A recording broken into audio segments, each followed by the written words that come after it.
Hi, I'm Maggie. And I'm Nicole. Welcome to the DAC Dyslexia and Coffee podcast.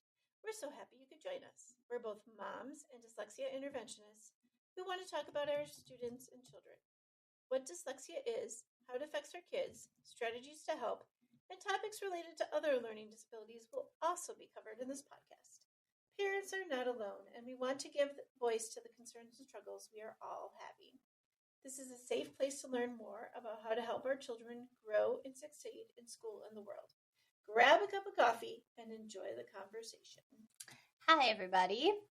So we like to start our episodes here with the concept of the week, which is our opportunity as practitioners to kind of teach about things either we're teaching our students or things that we think are really important concepts that parents really need to understand. So today's concept of the week is routine.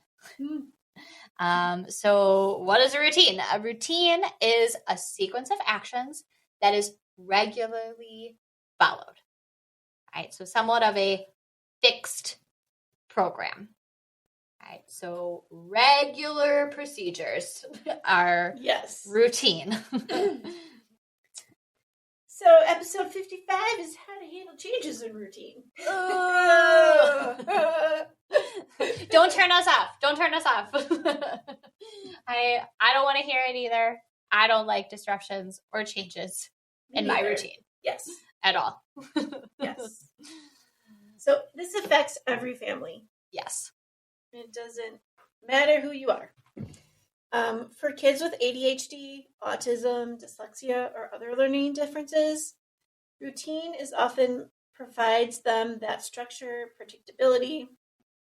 So when that routine shifts, like a new teacher, having a doctor's appointment during the middle of the day, a canceled soccer practice, or even something like dinner being later than usual, that can feel very overwhelming to our students. Absolutely. So we'll talk about why change is tough and how to prepare kids for it and what to do when things don't go as planned. Which, if you listen to our summer series, you know that our summer didn't go as planned. No. At all. At all. Let's start with why. All right. Why is change so hard? Many neurodiverse kids, they rely on those routines because they reduce uncertainty. Routine, there's that sense of safety, right? I know what is happening. I know what's next. And I know how to respond. Correct. But then when that predictability is interrupted, their brains go into that flight or flight mode. And for some of these kids, that looks like anxiety. For others, it might look like anger, refusals, or maybe a big meltdown. Absolutely. It's really important to remember that this isn't your child being difficult. Right? This is their nervous system saying, like, I don't feel safe. Correct. And then that perspective, seeing behavior as communication, changes how we can respond. Absolutely. Here we say very clearly, that doesn't mean that I just accept my children's behavior because they're having a tough time. Those are two very different things. Right. I can recognize them as a strategy to communicate and still not tolerate the behavior itself. Yeah. So, how do you prepare for expected changes? Yeah. So when a change is something that we know is going to happen, here are some strategies we can help our kids, right? We can give advanced notice to our kids. If bedtime will be later because of an event that's happening, you can let your child know that. Tonight, bedtime will be at 9 instead of 8 because we have baseball. Mm-hmm. It helps set them up for success, right? Giving them that little piece of information, and you can decide when. Correct. Some kids do pretty well with kind of a preview of their day overall. And some need it a little closer. Yes, some need it a little closer to when whatever is happening is going on.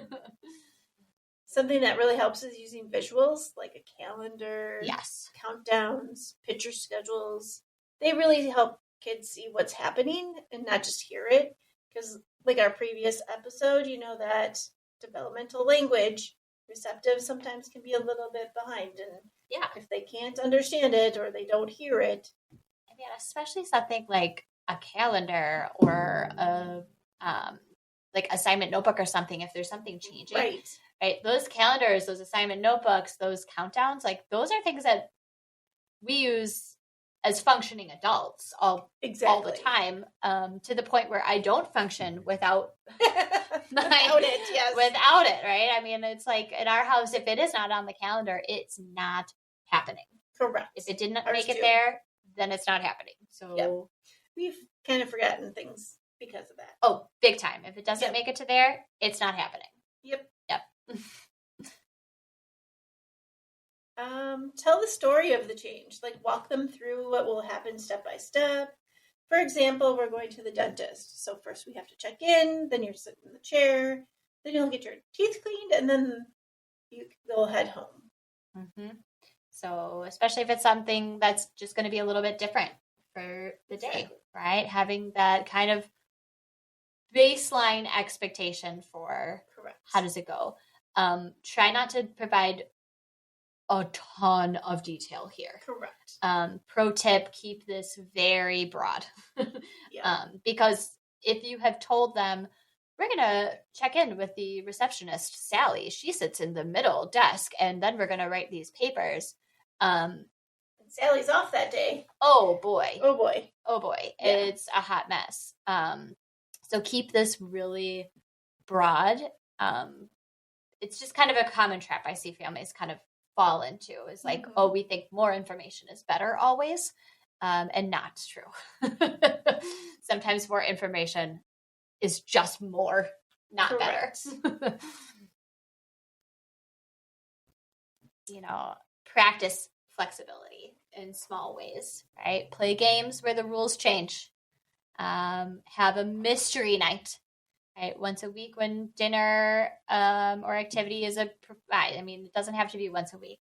But it builds that tolerance for change in low stakes situations. Correct. Do something that slightly messes with your kid's routine on a regular basis. It really is one of the best ways. Life is not routine. Exactly. Which kind of brings us to now, how do we handle unexpected changes? Right. So, of course, not all change can be planned for, right? Sometimes the bus is late, the teacher is absent, the play date gets canceled, your kids are sick. In those moments, your response matters most. Yeah, absolutely.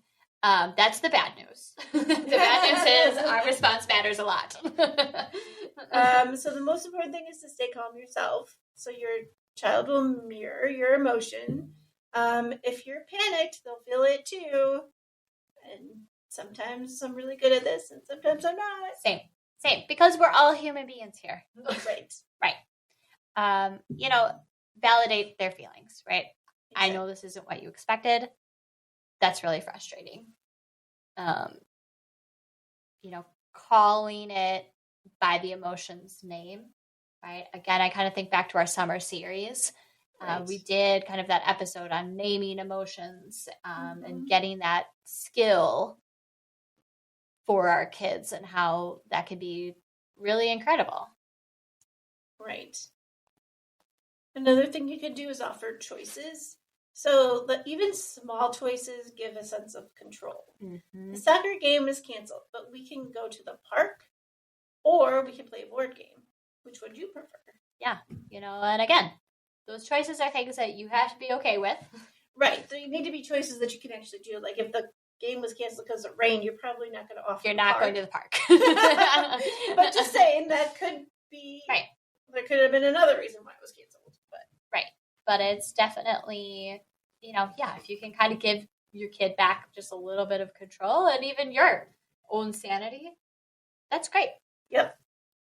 Have a backup routine, right? So sometimes families keep kind of a plan B, right? We talked about plan B a lot this summer. Yes. Of lists of kind of go-to activities when things fall apart. So, if soccer's canceled because of rain, okay, we have 2 different board games that we could play. That kind of like merges having a backup routine and giving a kid choice. Exactly. But it is helpful to have already introduced Plan B yes, to our kids. If you didn't listen to that summer series, it is worth a listen. It is. We go into detail on that big time there. And the message is really that change happens, and we have to give them that message, and that we can handle it together. Yeah, exactly. Because it is inevitable. Right. And we can handle it. Doesn't mean we're cool. This is great. Everybody feels happy. It means we adjusted. We made it through. Yeah. Here's our reminder, right? That flexibility is a skill. And like all skills, it can be taught and practiced. Again, that summer series on flexibility, we went into how to teach flexibility, how to model and practice the skill for our kids. So kind of some highlights from that. First of all, modeling flexibility. So let your kids see you handle changes. I wanted to make spaghetti, but we're out of noodles, right? Let's pivot. Let's make tacos instead. I would actually prefer the tacos, but that's just me. I'm a taco person. This is hard. I do love a taco. Sometimes I'm in the mood for a good spaghetti too. I don't know. Too hard. It is hard. Too hard of a choice. But I mean, in our house, this modeling flexibility, I don't have to go out of my way to model flexibility. My life is one that just, okay. We're pivoting. We're doing something different. Okay, here we go. Another thing to do is praise flexible behavior. So when your child adapts, even in a small way, point it out. You rolled with that change really well. I'm very proud of you. Yeah, that's big. That can really, really help reinforce that as a skill. Correct. Use stories and characters. Right? Kids often learn from examples in books and shows. So you can talk about how a character handled change. Something we did say again in that summer series was a lot of those, especially child programming, right? A lot of the central story is something unexpected happened. Right. And how are the characters going to deal with the change? I mean, that's part of that programming for a reason. It's developmentally sound. But it's also great and very helpful for a parent when you're like, hey, that show's kind of all about that. Yes, interesting. There we go. How did they handle that unexpected thing?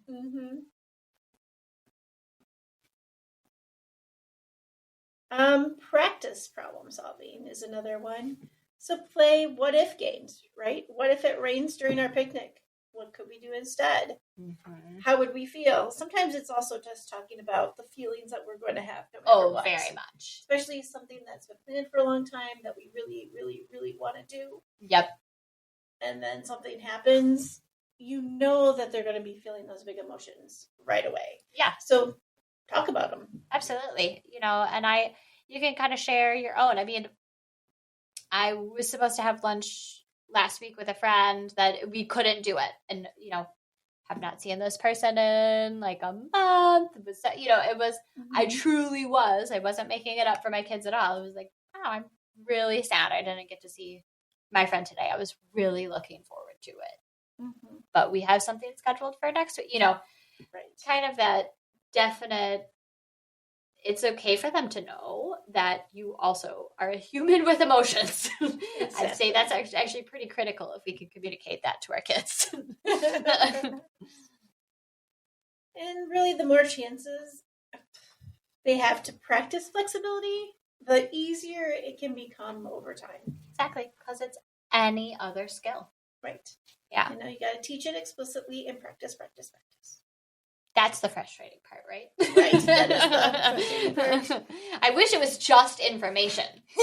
Our job would be so easy. You know, something to consider too, right? Does your child need some kind of support or accommodations around this? Right. If changes in routine are consistently, right? If we're consistently tied to big meltdowns, anxiety that is difficult to deal with, you know, it may be worth adding some supports here. Correct. In school, accommodations can include a visual schedule or advance notice for transitions. At home, keeping a consistent anchor like bedtime stories or nightly check-in that helps with during the day changes. And some kids, they're going to have to work with somebody that's a professional, like an occupational therapist or a counselor, to help them with these strategies. Because sometimes we just need help. Yeah. You know, sometimes it's turning to a person who it is their professional job, right, to help build these skills in our kids. You know, remember that this is scaffolding, right? Correct. So we're just trying to build in the supports that our kids need to be successful. Exactly. Yep. So some kind of key takeaways from this episode, things that kind of keep top of mind. Change is hard because it disrupts the sense of safety that routine provides. Yep. Preparing kids with advanced notice, visuals, and step-by-step explanations help. For unexpected changes, right? Trying to stay calm in the moment, validating feelings, and offering choices can make a really big difference. Flexibility is a skill, and like any skill, it can be modeled, practiced, and praised. You know, supports at school and at home can help smooth transitions and reduce stress. It can make accessing this skill a lot better for our kids. And most importantly, remember this: your child doesn't need to handle every change perfectly. They just need to know that you'll be there, you'll be steady and supportive, and when things are feeling uncertain for them. Yeah. You know, and a good reminder to all of us as well. Exactly. Right? If you are not handling change well, you are not alone. You are the majority. Correct. And so it's okay to, just as important as trying to stay calm in the morning, or the morning, well, them too, the morning as well. I meant moment. But, you know, just as important as kind of staying calm and handling those moments. If you don't, right, let's say you have a change and you don't handle it well, being able to come to your kids later, right, and really process that with them. You know, mommy did not handle that well. You heard some words come out of mommy that you should not say at school. Mommy had a big emotion. Mommy had a really tough time there. But, you know, it's not okay for mom to do that. But here we are. We're going to make a different plan and we're going to move forward. That is just as important as them watching us in the first place. Exactly. For sure. So Maggie, what's happening outside of dyslexia? Yeah. So my outside of dyslexia today is just the fact that it is September. I cannot believe it's September. Me neither. We have a lot of really, really exciting things happening at the family level, at the business level. I do actually really like this time of year. Fall is my favorite season for sure. This morning, it feels like fall. Mm-hmm. It's got that crisp air, but it's gonna be nice during the day. It's like just perfect sweet spot. So I'm excited for September. I'm actually feeling pretty ready for this school year, which usually I come to a school year going, we're not ready at all. Here we are. So this is new for me, I guess, in a good way, but we'll see. The wheels might come all the way off the bus next week, but today I'm feeling pretty good. That is so good. Well, I mean, I think, like you mentioned, there's a lot of stuff going on in the business. We are hiring a whole bunch of people. Yes. And that has definitely increased my need for flexibility, being in different locations, being able to, do onboarding and explain how we work. Yes. We've also kind of made some changes in our kind of dynamics of the business, which has been very exciting by promoting a couple of people and giving help where we need leaders. And that has, for me, been very hard. I think Yes. Maggie would definitely tell you that this is hard for me to let go of some things. But when you get to a point, you kind of have to let go of some things. So you do. Because Nicole is the queen of this business. According to Maggie's daughter, that Yes. is my title, which is kind of funny. But also sometimes, so just knowing that there's all these different changes and routines and transitions, and my children has been watching me practice quite a bit. Yes. One day I think I'm going to one location and I end up going somewhere else. And so I'm really practicing my flexibility this time of year. It's the dreaded F word. I mean, they're not wrong about it. It's I know. Really hard. It's really hard. It's really hard. So basically that's been taking over everything right now. Yeah. Mm-hmm. It has. It really has. Yes. It is a new season. It is a new season. Yep. Thank you, everybody. Please follow us on social media and reach out if you have any questions and would like us to discuss a topic. If you do like our show, please be sure to follow and give us a rating on your favorite podcast player. This is how we reach more listeners and we get to help more families. Thank you, everybody. Thank you.